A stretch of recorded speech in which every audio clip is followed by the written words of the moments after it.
Hey, I want to welcome all of you that are joining us for Leadership Night, whether you're joining us online at our website or on YouTube or however you're joining us. We're grateful. You might be watching from our Summit Blairsville location. Thank you guys for joining us tonight as well. Or maybe, just maybe, you're listening to this in podcast form later on. However you're joining us, we're grateful. So thank you guys so much for joining us for another Leadership Night. If you are new to Leadership Night, we usually take about 25 or 30 minutes just to talk through a leadership principle together. And then we will take some time just to unpack that practically. And we will do some Q&A. And sometimes there's questions from the room, and then there's answers from the room as well, because I don't have the market cornered on good advice at all. And there's some great leaders here in this room, and I'm sure there are in Blairsville as well, who can answer some of these questions. So we'll give you some a chance to talk. So let me just open our time with prayer, and then we'll jump into our principles for the night. Lord, thanks for this day. Thanks for the opportunity we have to grow in our leadership, to learn more, and hopefully to apply what we're learning so that we can lead better in whatever context we're leading in. So God, I pray your blessing on us tonight. I pray you bless our time together. I pray you make it fruitful. In Christ's name, amen. All right, so I announced over the last week or so that that we would have a little bit of a different leadership night tonight, and I even have some visuals. But tonight I'm doing lessons from a rust bucket. And we're going to talk about some leadership principles that I've learned in the process of working on, over the last couple of years, my 2001 Jeep Cherokee. Do we have a picture? There it is, the lovely, and it really isn't that rusty actually, but that's before I've done a few things to it. But that is my beloved 2001 Jeep Cherokee, and I bought it. Well, I'll just be honest with you. I paid $5,500 for it, and sight unseen had it shipped from Des Moines, Iowa. No, it was in Fort Wayne, and I had it shipped, and it was in worse shape than I thought it would be. But I just got to working on it. And the reality is that I am not a mechanic by trade, as you probably know. My dad and I, when I was a teenager and got my first car, we would turn a wrench on my vehicle that I had as a 16-year-old and do the oil changes and brakes and all the routine maintenance, but I haven't had to do that in a while. And so when it came time to get a vehicle, I said to my wife, hey, let me get this car. She's like, babe, it's always going to be broken down. I was like, do you question my mechanical ability? And she was like, yes, I do. So anyway, since then, I've just been messing with it and working on it and tinkering with it, and it's taught me a lot, and I've enjoyed it. I've had some frustrating times, but here's the thing. Even if you don't like cars, that's okay, because I think there are some practical principles that we're going to be able to apply from some of the things we're going to talk about tonight. So I'm just got a list, and these are random. And so, yeah, if you like lists, that's great, because I got 10 things for you tonight. The first is this. Lockers before light bars. Now, if you don't know what that means, that's okay. In the world of Jeeps and off-road driving and things like that, it's easy to put light bars on vehicles and make them look cooler, but serious off-roaders will say this phrase, lockers before light bars. And what lockers do is they will lock your differential so that your wheels will turn at the same rate so that it gives better traction in rough areas. And basically what they're saying is this. The light bar looks good, but the lockers actually help you do what you want to do. And here's what I see in our world. There are a lot of leaders who would rather look good than be good. We would rather have a good reputation or have people think that we know what we're doing rather than actually knowing what we're doing. And this is one of the reasons I lean on people who are actually doing the work. I prefer people who are, they're doing the work rather than theorists. And so whenever I try to get advice from leaders, I'm not calling people who are, running a a consulting firm. Those guys are great. I know several of them. But I want to call a pastor who's in the trenches and doing what I'm doing, who knows what they're doing. They don't just look good, they know what they're doing. And here's the danger for us is that it's so easy for us just to put some light bars on and make it look like we are serious, when the reality is we don't know what we're doing, and we don't have the right gears, we don't have the right strength, we don't have the right hardware, we don't have the right whatever it is to take us where we want to go. I worked for a pastor years ago, and he had a Hummer H2. So some of you guys know what a H2 is? Okay, it's like, it wasn't the original Hummer, it was like the smaller one.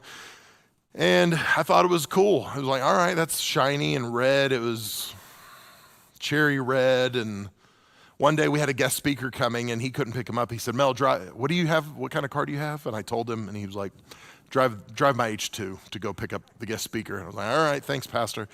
And I get in the vehicle, and as soon as I'm getting in the vehicle, I realize I should not be impressed by this vehicle.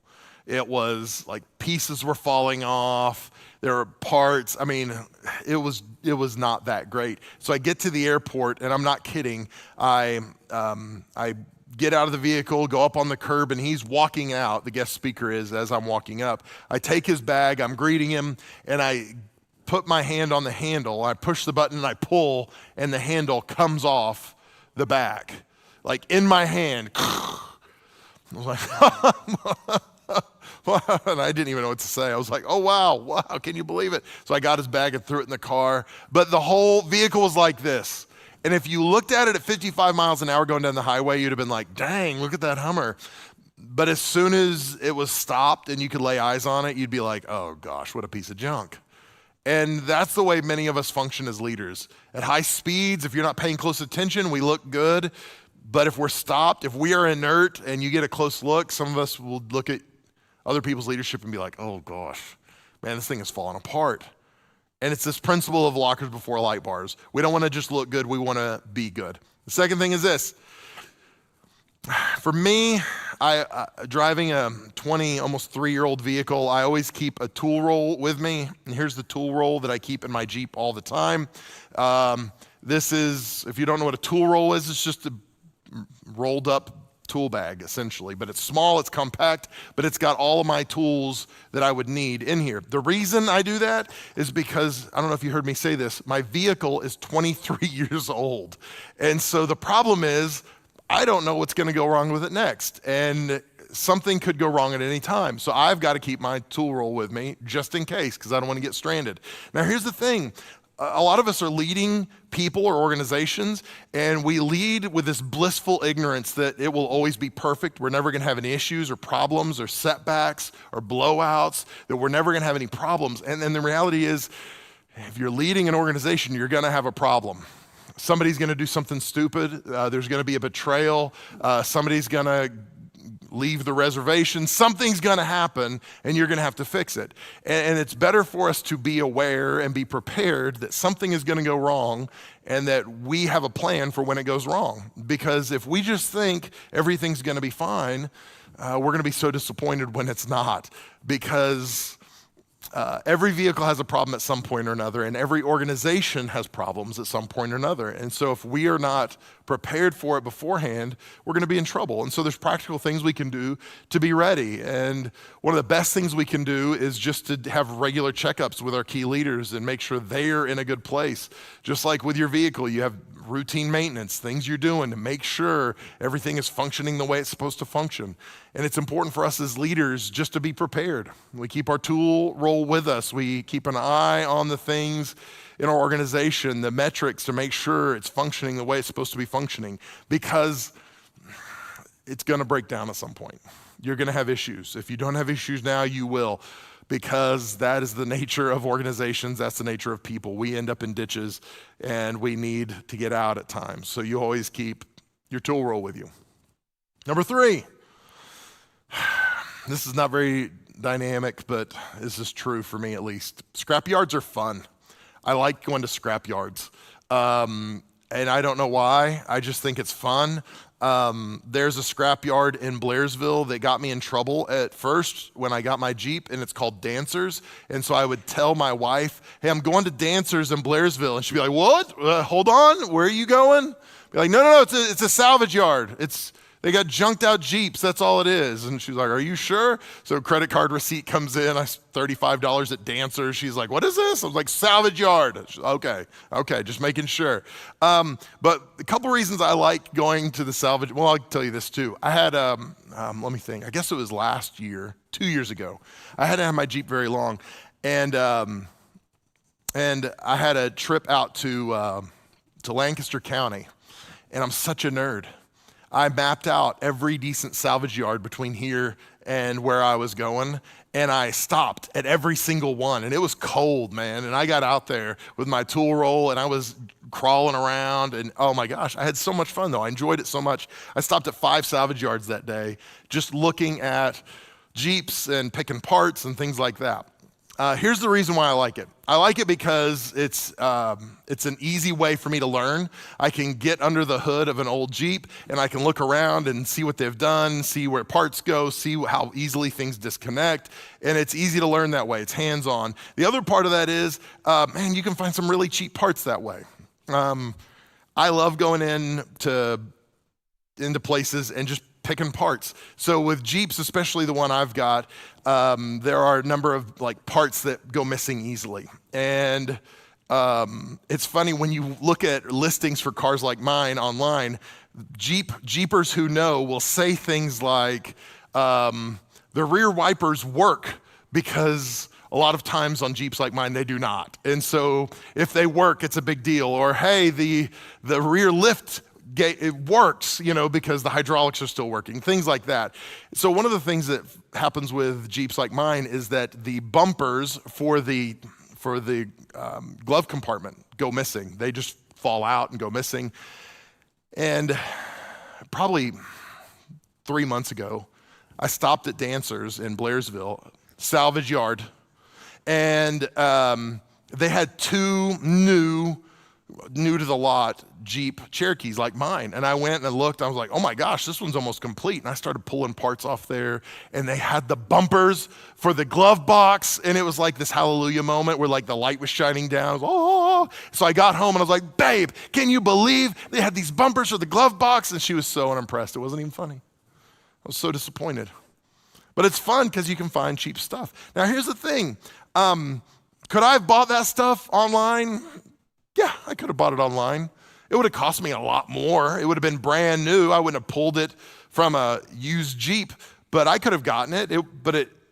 Part of it was the fun of finding it where I found it. And the other part was it was cheap. I got it for a discounted price. And here's the thing, here's the leadership principle from this, because you're wondering, right? Recruiting staff to Indiana, Pennsylvania is hard. And if at times I have to look in creative places to find people who are interested in coming to Indiana, Pennsylvania.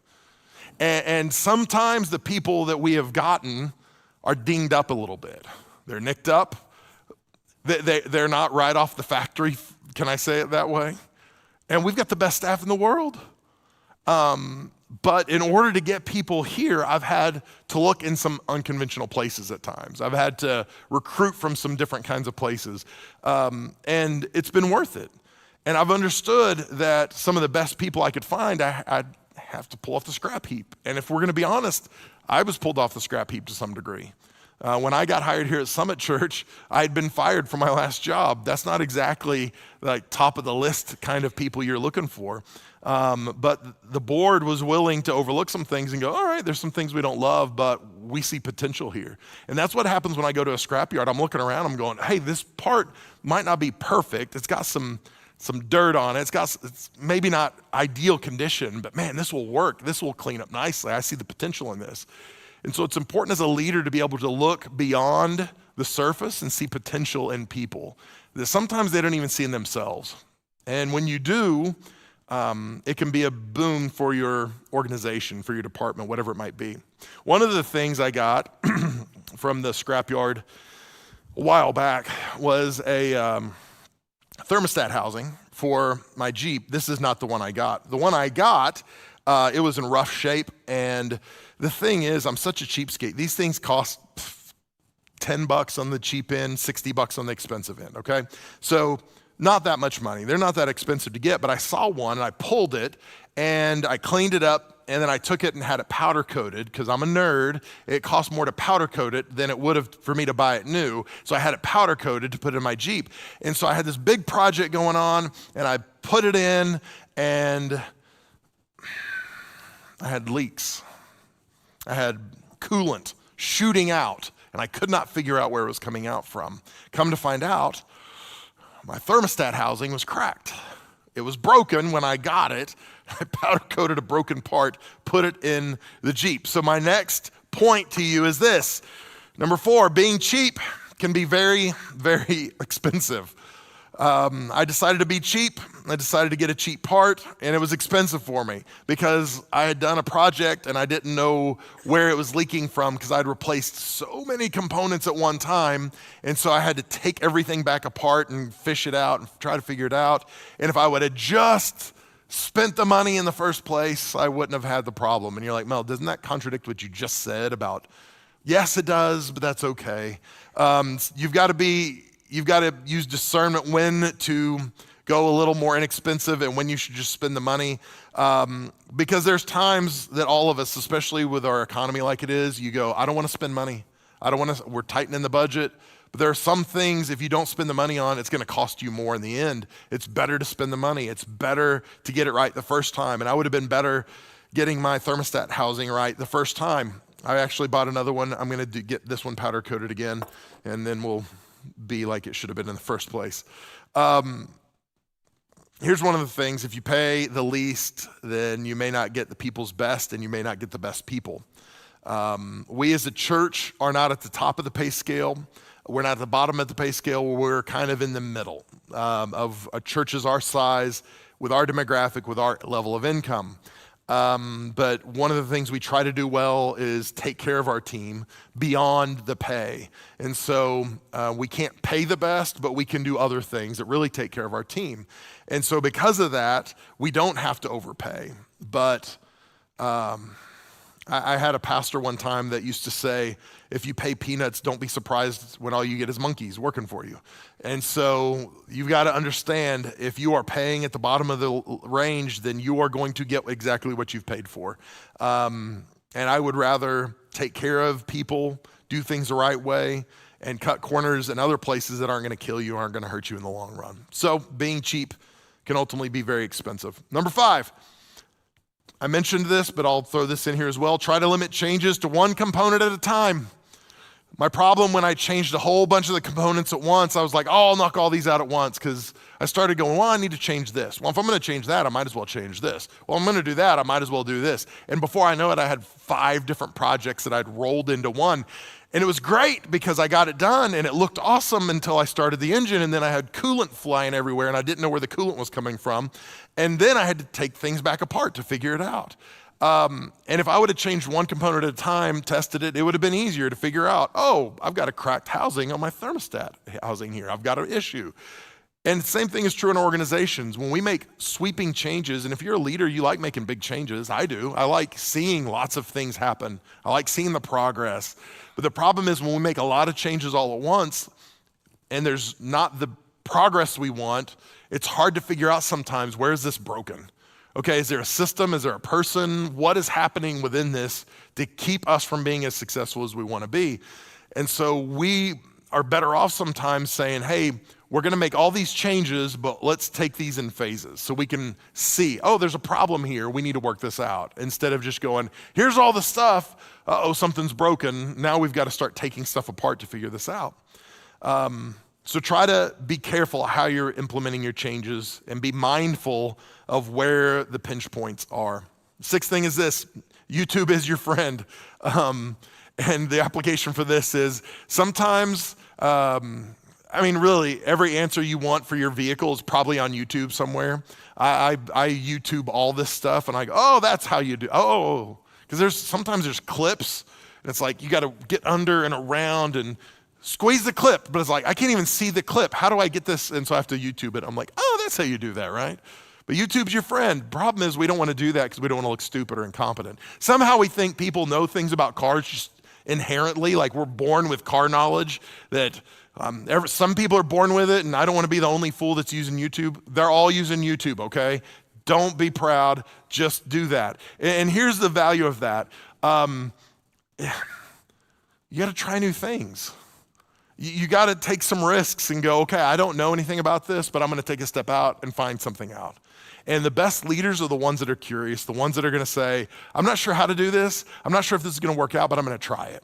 I'm gonna ask people, I'm gonna investigate, I'm gonna figure out how to make this happen, and I'm gonna be curious about it. And pride is the enemy of good leadership, because what happens is our pride will say, well, what if you fail? What if it doesn't work? What if you implement this and it falls on its face? And as a result, sometimes we just don't change, and we go, well, I'd rather not change, and then I'm safe. My pride is safe. I'm intact, than trying something that fails. But I'm telling you, it is better to try things and take some risks and be curious. And YouTube is your friend. So that's number 6. Number 7, the right tool makes the job very easy. I don't have all the right tools. There's so many specialty tools working on vehicles. And I've used that as an excuse to buy tools. I'm like, babe, I gotta have this tool. I have to. It's like, all right.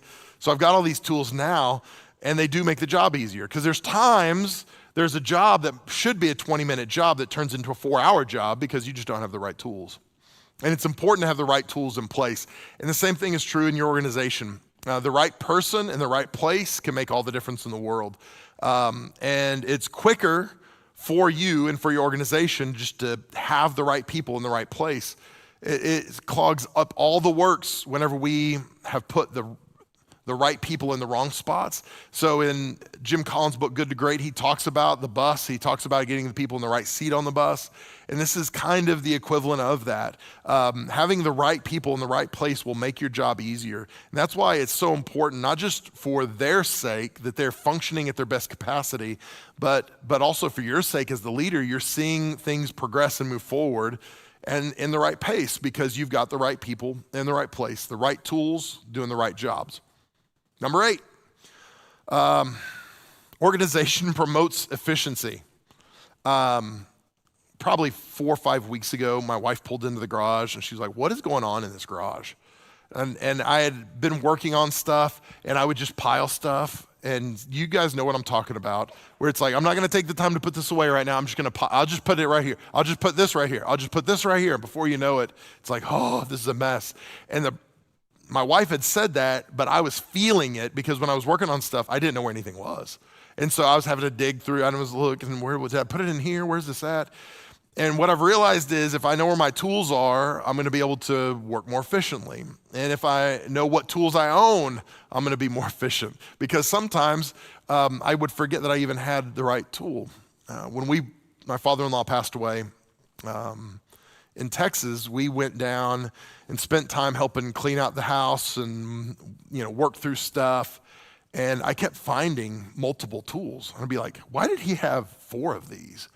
And so I would organize them, keep them all together. And because my mother-in-law, Jan, was doing an estate sale. And so I just asked her, I was like, why did he have 6 power drills? And why did he had like 8 high lift jacks. I'm like, why did he have all these? And she said, he forgot he had them and he would go buy another one. I'm like, what? Yeah, he would have it stored somewhere and forget he had it and he'd just go buy another one. Be like, what in the world? But that's what happens when you are not terribly organized. And this is the same thing that happens for us. If we are disorganized in the way we're functioning as leaders, we forget what we have. We forget who we have on our teams. We forget what their strengths are, their abilities are. And as a result, we're duplicating work. We're assigning things to people that we shouldn't have assigned them to because we forget what we have at our fingertips. We forget the tools that we have in our tool belt. And it's important for us to be organized. And some of us as leaders, I know a lot of leaders that'll say things like, well, administration's not my gift, or organization's not really my gift. I'm a high-level leader. But administration and organization is just a discipline we have to lean into at times as leaders, that we have to say, hey, there's things I've got to do. And part of that is understanding, who do I have on my team? What are their gifts? What are their abilities? And I'm going to keep track of this so we can utilize them at the right place at the right time. So organization promotes efficiency. The ninth thing is this: patience is better than force. There's been a couple times I should have been patient instead of forceful with things that I was working on. I broke a pulley on my power steering pump because I just got tired of cranking on it. I decided I can force this off, it'll be just fine. And it was not just fine. I had to buy a new pulley for it because I didn't understand this principle. Patience is better than force. And a lot of times as leaders, we want to see change, we want to force change, and there are people in our organization that maybe aren't willing to change as quickly as we are. I actually read today that leadership is actually just the art of getting people to change at a rate that they're comfortable with. And so I have to be patient enough as a leader to help lead people through change at a pace that's not going to break them. That I have to resist the urge to force change because I'm the boss, I'm the leader, you got to listen to me and do what I say. It's important for me to understand that patience is better than force. And number 10 is this: know when to call an expert. There are times that I have to call in an expert. Thankfully, I haven't had that with my Jeep because my Jeep is not that expensive and I can let it sit for a little bit. But there are probably some jobs that I would get to and go, okay, this is beyond my capacity, I need some help on this. And it's important for us as leaders to be able to go, this might be on my capacity a little bit. I might need some help with this. I'm not sure I can navigate this. I'm not sure what to do next. And to call in somebody who has been there, who can do it. Like I said earlier, I will call on guys like Jim Hennessy or John Nuzzo in my life because those are guys that have been there and they have the experience. And I'll say, I don't have any clue what I'm doing. Can you help me with this? Can you take a look at this? Hey, I'm dealing with this with a staff member. I'm dealing with this with a situation in our church. And let them speak into it because they're experts. They have more experience than I have. And so I will allow them or invite them or beg them to speak into some of those things. And it's important for us to know as leaders what are our limitations, what are the things that are going to keep us from moving forward, and allow somebody else to speak into those things. And to be quite frank with you too, sometimes you don't need to call an expert. Sometimes you just need to walk away from things for a little bit and clear your head. It's amazing when I've been frustrated with something, covered in oil or grease. It's amazing when I walk away and just go wash my hands and sit in the house for just a little bit and come back out with a clear head, how things just make more sense. And so understanding when to walk away, understanding when to call an expert, those things are really, really important. All right, there you go. Lessons from a rust bucket. Thoughts, questions, feedback. Blairsville online, here in the room.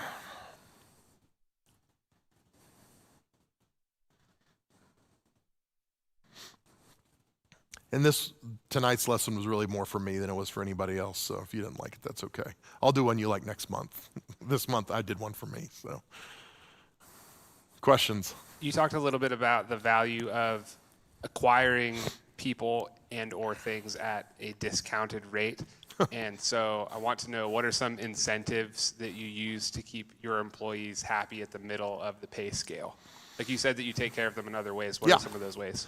High levels of trust. So we give them tons of flexibility within their work schedule for the most part. I'm a lot more concerned about what their responsibility is, what their responsibilities are. So I'm more concerned with their responsibilities than I am their hours. And so, because people can fake their hours, but they can't fake their responsibility. If Gil's not doing his job, we're going to see it, whether he's in the office 12 hours a day or not. And so I'm a lot more concerned about that. So that gives a level of autonomy to our staff. We try to do things like, extra time off, like between Christmas and New Year's. So Even looking ahead at next Christmas schedule, we were at staff retreat this last week, and so we did that together, and I'm giving them more time than we normally would even, and that doesn't count against their PTO. So we just look out for our team.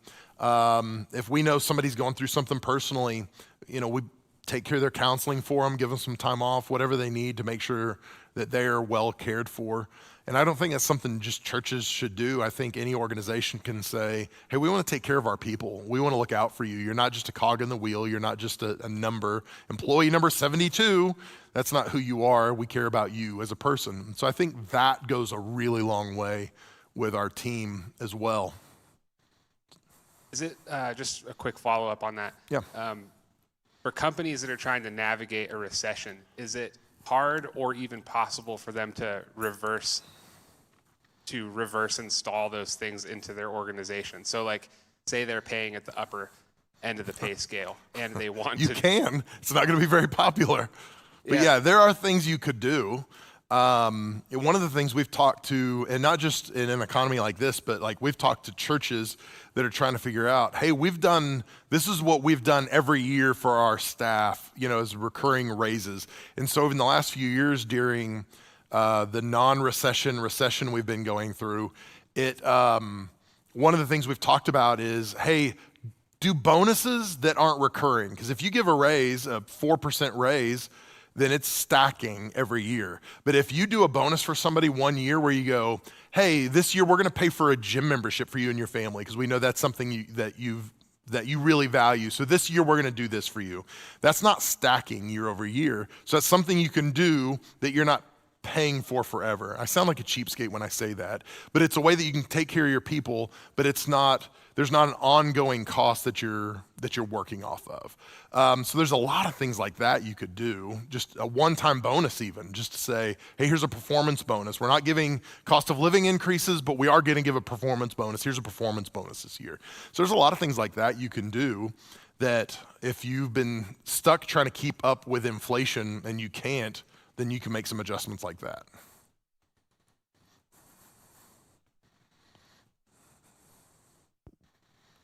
How do you get your staff to accept change and embrace it? How do you get the staff to accept change and embrace it? Well, part of it is for me understanding where the tension is going to be with the staff. And our staff is small enough. I don't know, 24 staff, something like that. So when I think about changes that are being implemented or things that we're announcing or rolling out, I can probably tell you oh, hey, we're starting a new location in Johnstown. We're going to need kids ministry. Christina's going to feel pressure on that. Todd is going to feel pressure on that with worship. So I need to talk to them and work through their fear with them. Hey, let's talk about this. We're rolling this out. Can we talk about this together? Because some of our staff don't care at all. They don't care if we have 100 campuses. It's not going to change their job. But there's a few that I know, hey, this change will impact them greatly. Let's talk about this so that I can say, hey, I'm going to help you. Hey, here's some practical things we can do to help alleviate the tension you're feeling. And so I think that's something you have to do is just think about who are the people this is going to impact the most and how can I help them navigate that tension in a way that makes them feel better about it. Does that make sense? Yeah, we experienced some things like that at work, and if we had a manager just rolling things out and announcing it to the whole staff, and we were just like this, ugh. Yeah. And then whenever we talked about it, he brought in certain people, like you said, much smoother transition than just rolling out to the collective group. Yeah. It was just to your point, much different. Well, and leaders think we do change better than we actually do, all of us. All of us don't, well, let me say it this way. None of us lead change as well as we think we do. And because most of us, what we do is we announce change, but we don't lead through change. And so leading through change looks very different than getting up and making an announcement and going, hey, we're changing shifts this next month and this is the way it's going to happen. Or, hey, we're freezing wages at the current level, or that's an announcement. You're announcing change, but leading change is going to the people and going, hey, can we talk about this together? And let me tell you the vision behind this. Let me tell you the why behind this. Here's why this is important. And And I think that's a lot different. That's a lot harder. But it's leading from not a position, but from it's not positional leadership or authority, but it's relational leadership and authority. And I think that's way more effective. Yeah, good question. Thank you. Yeah, good question.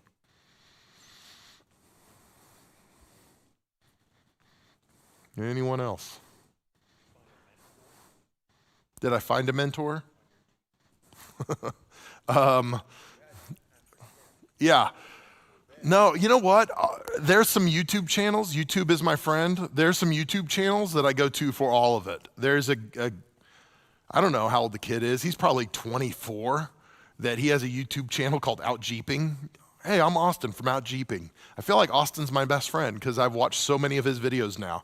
And so Austin from Out Jeeping, that guy's my go-to probably. So he's my Jeep mentor. So, yeah, sorry, I couldn't answer better than that, Ronnie. I'm sorry. It's kind of a parallel.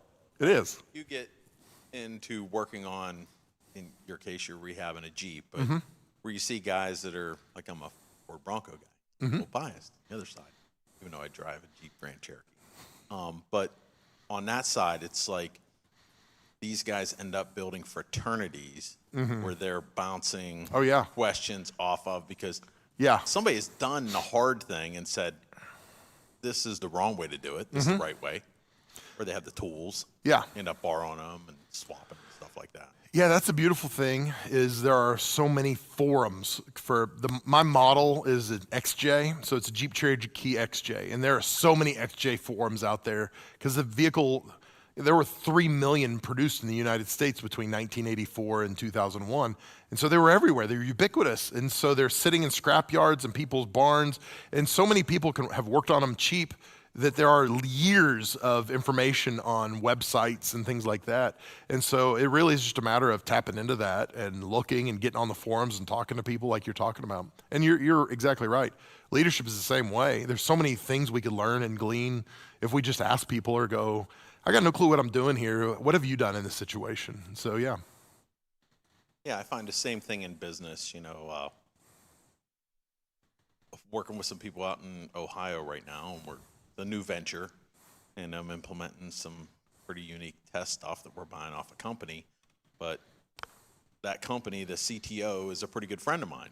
But I look up to him as this power electronics engineer, and he's someone that I can go to and say, hey, what happens in this scenario? How is this going to happen? Yeah. And, I think in business, having exposure to who knows what, who can help you through it, will lead to the problem being solved a lot sooner than later. Yeah, for sure.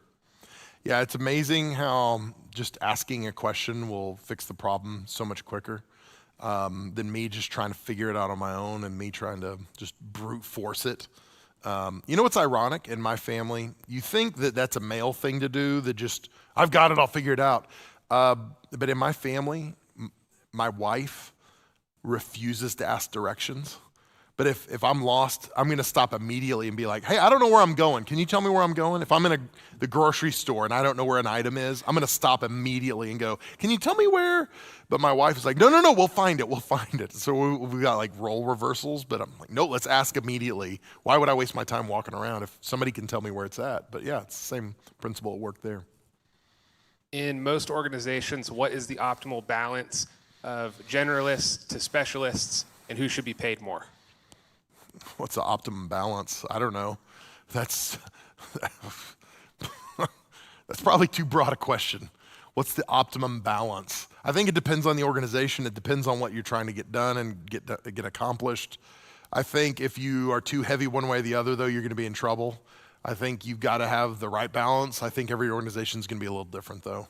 I was talking to a church last night talking to a board of a smaller church, and they said something about that same idea. Well, we're all generalists. We all have to know a little bit about everything.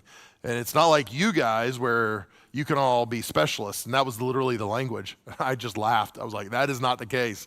We are still generalists. Like most of us are not specialists at our jobs. Most of us are doing multiple things. So I think it depends on your organization, depends on what you're trying to get done, depends on the industry probably even. So yeah, I'm not sure. Because I can't imagine NASA.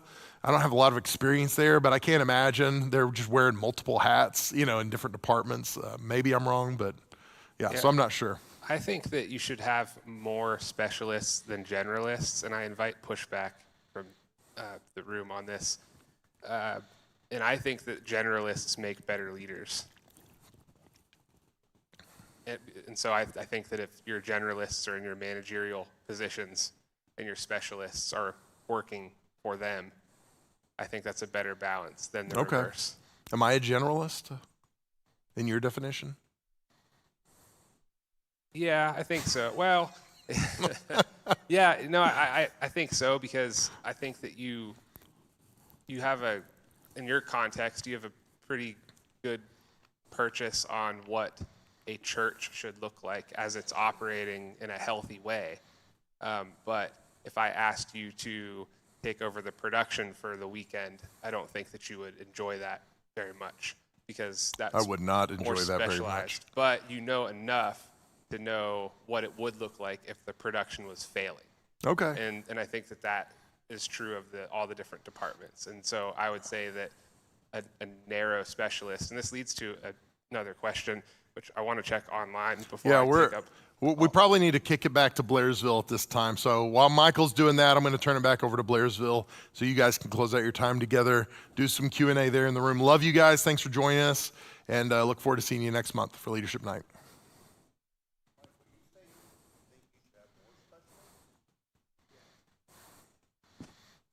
Get him, Mike. But if you have too many specialists, all right, and you lose too many specialists in one department, it leaves you vulnerable.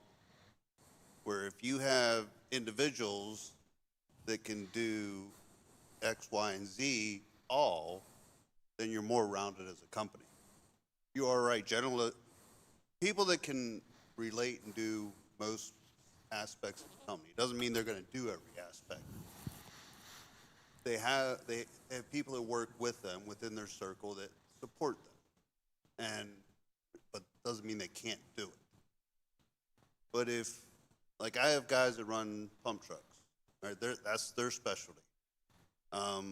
If I lose all my pump truck drivers, that leaves me very vulnerable. And if I don't have supervisors that can also run pump trucks, then I'm shutting down work. That's why I think generalist is someone that can cover. And honestly, Mel, I think we just went through this a couple months ago here. Mm-hmm. If I'm wrong, you can tell me, but someone left, and you have an individual that's able to be rounded and step up and take care of that. Yeah.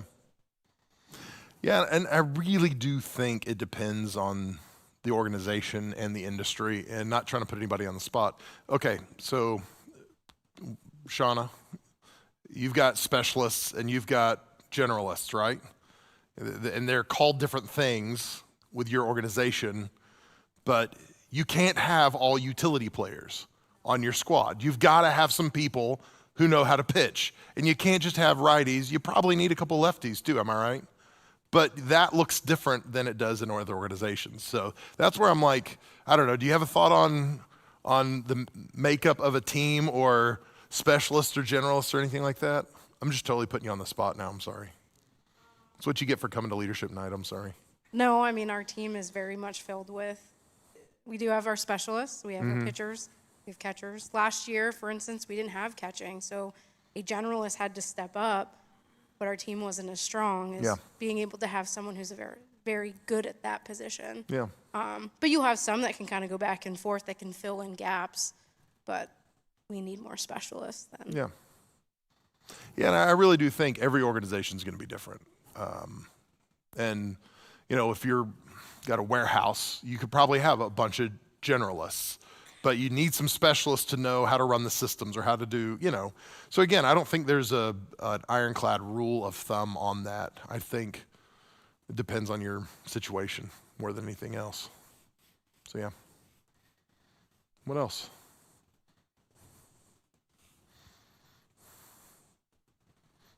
So this might be hard to answer, but you talked about your hiring, like techniques of, looking for talent and stuff. Yeah. Just curious, do you have a set of like rules or standards that you follow when hiring? Like, is there top 3 qualities you look for? Or it seems like you have a very diverse group of pastors of all different walks of life, and just kind of curious what I guess you look for when hiring. Yeah, it's probably been a while since we've done a leadership night on that topic, but typically I'm gonna look for people with high character. And so in our context, obviously, I want somebody who loves Jesus a lot. They have a high affection for Christ. I like people who have a good sense of humor, because if they've got a good sense of humor, that shows me that they're creative. It shows me that they are flexible. So that's helpful. I want people who have a good track record. They don't have to have a perfect track record, but I want somebody who's built something at some point, because the best indicator of future performance is probably past performance. So if they've built something, then they'll be able to build something else. And I don't, usually if I'm hiring for a position, I'm less concerned about, can they do this job perfectly right now, than I am, are they a good cultural fit with our team, with our people, with our community? And because we can teach skills, but we can't teach heart and character. So that's for us number one. And I could make a pretty strong case that no matter what your industry is, that should be number one too. Because somebody might have the right skills, no matter what kind of job they have, but if their character's not good, they're not going to be in that job for a long time probably. So that's kind of in a nutshell how I would do it. Yeah, good question.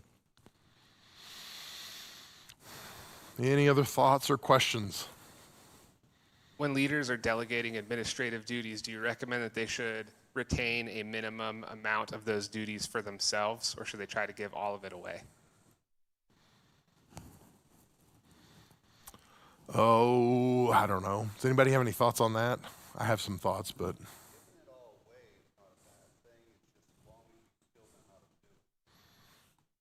So, say that again, Mike. If you delegate the whole task, it's not a bad thing as long as you know how to do it and can step in to do it. Yeah. As long as you can fill those shoes. If you always hold a part of everything you delegate, your plate's still going to be, at times, could be too full. And if you ask someone to do a task, you should let them complete the task without taking over some of it, in my opinion. Yeah, I think administrative is such a broad word, but there are a lot of things that, like within our organization, I have no idea about. I have no clue what's going on. And some people would look at that as a weakness, but I think if I did know what was going on, that would be a weakness. If I had to know everything that was going on in an organization, it would stifle growth and development and forward motion. So for me, I think I'm better when I'm releasing stuff than I am when I'm holding on to stuff. The one exception, and I might have mentioned this before, I had fully delegated all of our financial stuff off of my plate, and that was a mistake as an organization. So I spun the wheel the opposite direction. Now I've got my hands on the finances. Like, I know the money, I know how we're doing, I know the money's in the bank account, what we're spending, all that stuff.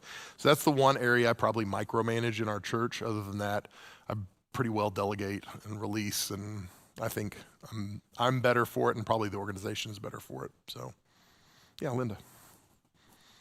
This might not be a good question to ask, but I'll It's okay. throw it out. Why was it not a good idea to delegate it all out? For us and for me personally, it was because it wasn't managed the way I would have wanted it to be managed. And so there was some decisions made that were, in my opinion, poor choices. And so I needed my hand on the wheel to make sure, like, oh no, we're managing our funds the way I would like us to manage them, where we have margin and we're doing, we're making these decisions. And the person at the time who was overseeing that just didn't have the same values I did. I thought we did. And I made the mistake of delegating without investigating. It was like, oh, it's great, it'll be fine. And 8 months later, it was like, oh, this isn't fine. Like, we need to fix some stuff now. We got to undo some stuff. And so, yeah, So that's where, for us, for me personally, and for where our organization was, it was a mistake. And it wasn't his mistake, it was my mistake. So yeah. Does that answer your question? Yeah, so it's not necessarily finance. Yeah, that's not a principle necessarily. That's specifically for us. Yeah. Yeah, good question.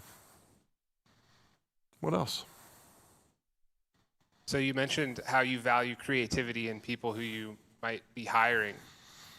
When it comes to watching leaders who are ahead of you, how do you resist the temptation of mere imitation? For a long time, that's what I did.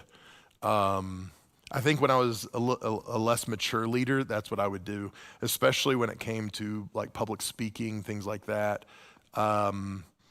And I would mimic, not intentionally even, but I would listen to like a certain preacher so much. There was a guy named Matt Chandler. He was a pastor in Dallas, Texas. And I listened to him a lot. And my wife told me one day, she said, "Baby, you got to start listening to some other preachers." I said, "Why?" And she said, "Because you're doing like his hand motions and you're using some of his language." Like it was just coming out of me because it was getting in me. And I wasn't imitating it on purpose, but my own voice wasn't coming out as much, if that makes sense. So I think it's easy to do, especially when you're a younger leader, to just go, "I don't know who I am, but that guy looks good. I'm going to be like that." Or "This person's doing a good job. I'm just going to do what they're doing." And I think as you get a little older, it's easier to kind of find your own way, find your own voice, and figure out who you're supposed to be and how you're supposed to lead. But I think it's a real danger, especially when you're younger. Good question. Don't know if that answered your question or not, but that's a good one.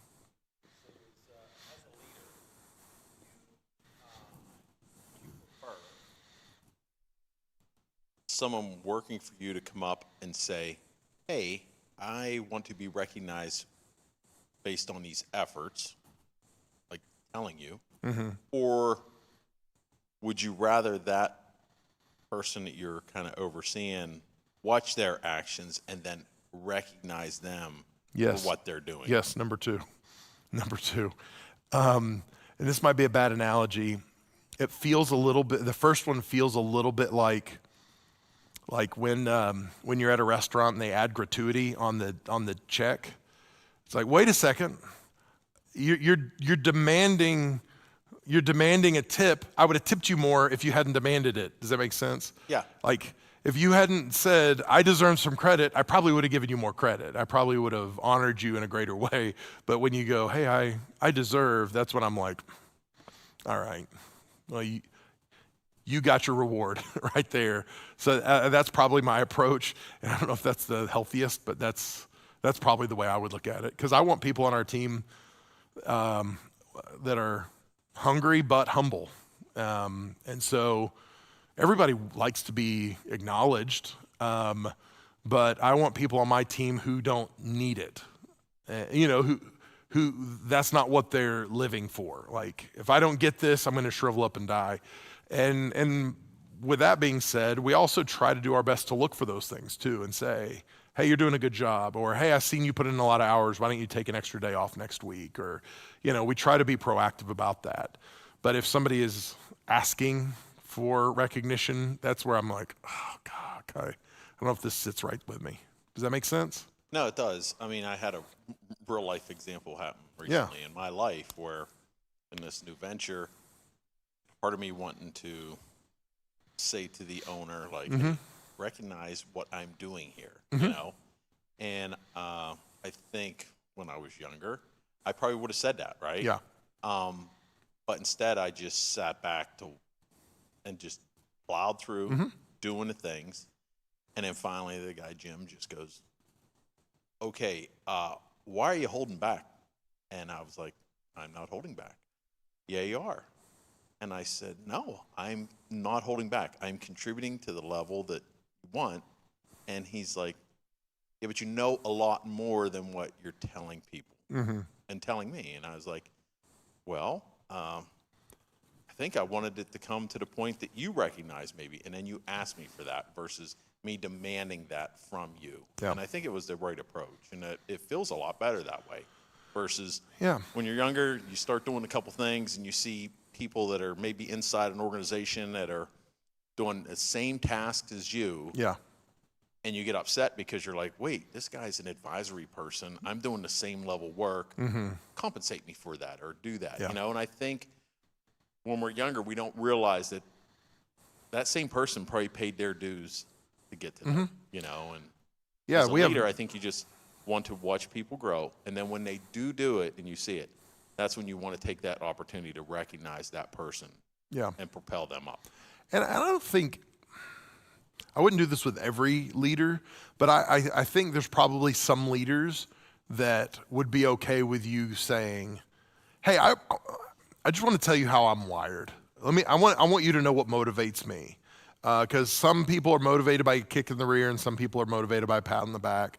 And so I just want you to know, here's what motivates me. Here's, if you want top performance out of me, here's what I respond to.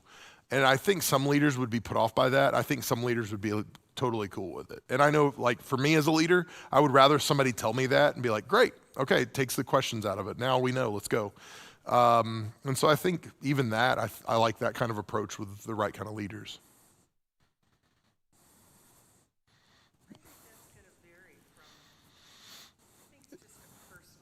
Yeah, it will. It's not for everybody. Wrong on that, yeah. Yeah. But when I was working at the university, they built that into a performance appraisal system, which I really didn't like. So at the beginning of the year, you'd come up with your objectives, what you wanted to accomplish, but then you had to kind of brag on how well you did and what percentage you accomplished, and in order to get the merit pay that, well, in order for them to figure out what kind of a raise they wanted to give you. Yeah. And that always felt really uncomfortable. Yeah. And I know that there were some people that were really dishonest What? because they knew To that get it more money? affected That's you. shocking. I know, it really People is. would do that. Yeah. Yeah, and that's fun too, evaluating yourself and having to justify why you should be making more money, and it's painful. I think we got enough time, maybe one more, Michael. Do you have anything else? Any other questions or thoughts, guys? Well, you mentioned the value of your employees being hungry or being passionate. And so what are some things that you do to keep them hungry, to keep them passionate? I think part of it is organizationally that we have an ever-expanding vision, that we're not stagnant, and so that helps kind of force some of that as well. Because if departmentally the leaders aren't growing, they're going to get behind really quick, because it's like, hey, we're starting a Johnstown location, and that's probably not the last location we're going to start. And Blairsville's developing, and someday they're going to be independent. And, so we've got all these moving parts and missions and different things that it's like, if somebody on our team is stagnant, they're going to fall behind pretty quickly. So I think part of that is motivation for our team to go, okay, I've got all these high performers, I've got all these people accomplishing, let's go. So I think that's part of it. I don't think we have to do anything manually very much to spur our team on. I think a lot of them are wired that way. And part of it ties back to like our never-ending vision of seeing people's lives changed. Like, we're never going to run out of lost people in Indiana County, so there's always more work to do. It's not like we've Alexander and we've conquered all the worlds. It's like, okay, there's still more to do here. So I think part of those things help keep our team motivated. That's a good question. Okay. Why don't we wrap up for the night? I'd love for you guys to have conversations with each other. If you have thoughts or feedback or anything like that, make sure you're connecting with somebody, but let me pray over you and we'll close out for the night. God, thanks so much for the leaders in this room. I just pray a blessing on them as they are endeavoring to lead well, no matter what their organization is, what their group is, whether it's a family, a department, a team, an organization, a company. I pray that you would help us lead better, and I pray that you be glorified through it. In Christ's name we pray, amen. Guys, thanks so much. We will have Leadership Night the first Wednesday night of January, so join us for that. Mark your calendars, but I'll see you then. God bless you guys. Thank you.